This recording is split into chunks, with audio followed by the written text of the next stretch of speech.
நான் திரு பரந்தாமன் உங்கள்கிட்ட ஒரு தொடக்க உரையாக எடுத்துக்கிறேன். என்ன சிக்கல்? தமிழ்நாடு அரசு இது ஒரு பிளாக்மெயில் அப்படிங்கிற அளவுக்கு முதலமைச்சர் கடுமையான ஒரு விமர்சனத்தை முன்வைக்கிறார். இந்த என்ன நடந்துட்டு இருக்குன்னு நினைக்கிறீங்க? இந்த எதிர்ப்பு பாஜகவில் அந்த தலைவர்கள் சொல்கிறது என்னன்னா 1965 இது ரொம்ப ஒரு பழைய ஒரு அரசியலை இப்போதும் எடுத்துக்கொண்டிருக்கிறார்கள். இன்றைக்கு காலம் மாறிவிட்டது, இளைஞர்களுடைய மனம் மாறிவிட்டது, இது எடுபடாது என்பதாக ஒரு விமர்சனத்தை முன்வைக்கிறாங்க. 1965 பழைய அரசியலை எடுத்திருக்கிறாங்கன்னு சொல்கிறத அடிப்படையாக புரிதல் இல்லாமல் சொல்கிறாங்கன்னு நினைக்கிறேன்.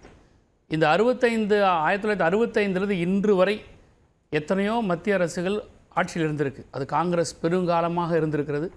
இன்றைக்கி பாரதிய ஜனதா கட்சியை பொறுத்த வரைக்கும் இன்றைக்கு 3வது முறையாக ஆட்சி அமைச்சிருக்கிறாங்க. ஆனால் எப்போவுமே இல்லாத பிரச்சனை பாரதிய ஜனதா கட்சி ஏன் எல்கே அத்வானி ப்ளஸ் வாஜ்பாய் இருந்த கவர்மெண்ட்டில் கூட இல்லாத ஒரு பிரச்சனை இன்றைக்கி நரேந்திர மோடி அவருடைய ஆட்சியில் நடக்குதுன்னா இது அரசு வேலைகளை பார்க்காம அவங்க சார்ந்திருக்கக்கூடிய ஆர்எஸ்எஸ் சித்தாந்தத்தை அரசு இயந்திரத்தை வைத்துக்கொண்டு அவங்க நடைமுறைப்படுத்துகிறதா இதில் இருக்கக்கூடிய சிக்கல். அடல் பிஹாரி வாஜ்பாயோட கவர்மெண்ட் பிஜேபி கவர்மெண்ட் தான். அப்போது ஏன் இந்த நிலைப்பாடை அவங்க எடுக்கலை? மாநிலம் இந்திய நாடு என்பது, இந்திய ஒன்றியம் என்பது அரசியலமைப்பு சட்டத்திலேயே இந்திய ஒன்றியம் தான், யூனியன் ஆஃப் ஸ்டேட்ஸ். ஒவ்வொரு மாநிலங்களும் ஒன்றாக சேர்ந்து கூட்டாக இருப்பதுதான் இந்திய நாடு.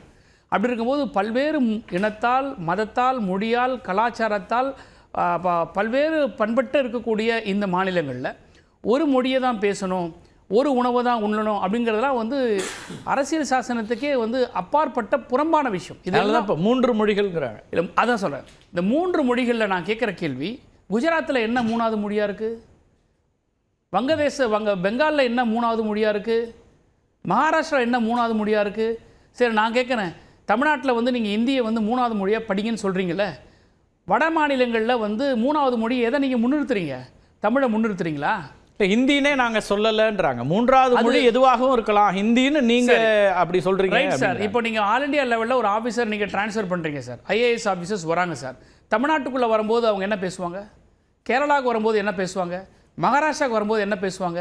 இதே ஐஏஎஸ் அவங்களோட கேடரை எழுதணுன்னாலே எந்த மாநிலத்தை விரும்பி எழுதுறாங்க அந்த மாநிலத்தினுடைய அடிப்படை மொழியை அவங்க தெரிஞ்சிருக்கணும். ஆமாம். நீங்கள் இவ்வளோ விஷயத்தை வச்சுக்கிட்டு கான்ட்ரடிக்ஷனாக நீங்கள் மும்மொழி கொள்கைன்னு சொல்லும்போது எதை சாதிக்க போகுது? நான் என்ன கேட்குறேன், இருமொழி கொள்கை இன்றைக்கு சாதிச்சிருக்கிறது.